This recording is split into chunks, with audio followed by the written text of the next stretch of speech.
sasabihin. Okay lang yan, sabihin here pa. Ano pa ba ito gagawin? Ito magtututor mo.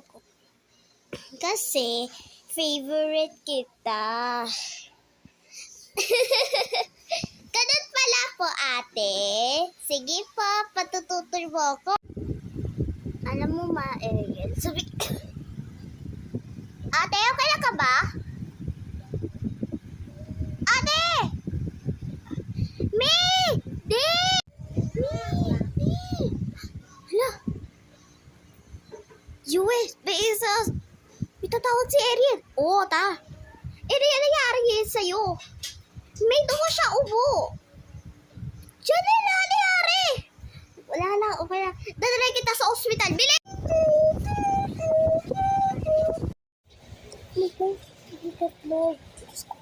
Let's get this. Okay.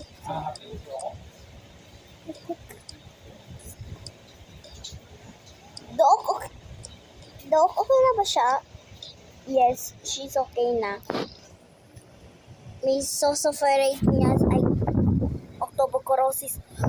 Octobacorosis? Paano to yun, Dok? Ano nangyari kay Ate Ella? Sabihin ka niya pa, alam naman sa siya. Magkano? 200.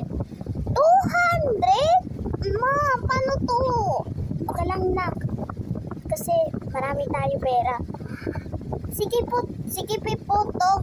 Mamaya lang po babayad sa inyo. Sige, salamat po. 5 hours later. Dok, ito po yung pera namin, 200 po. Salamat po. Sige, magpapasok kayo kay ate nyo. Yung alam nyo. At ate po. Sige, ako wala po. Napigay po ha. Sige po. Ate. Ariel, ikaw ba yan? Ate. Ariel, ikaw ba yan?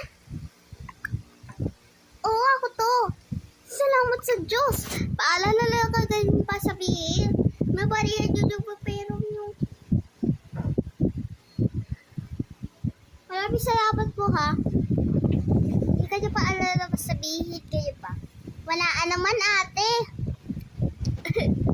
Ganun pala to, sabihin kayo pa.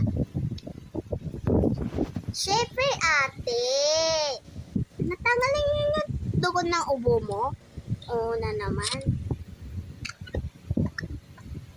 Sige, good luck!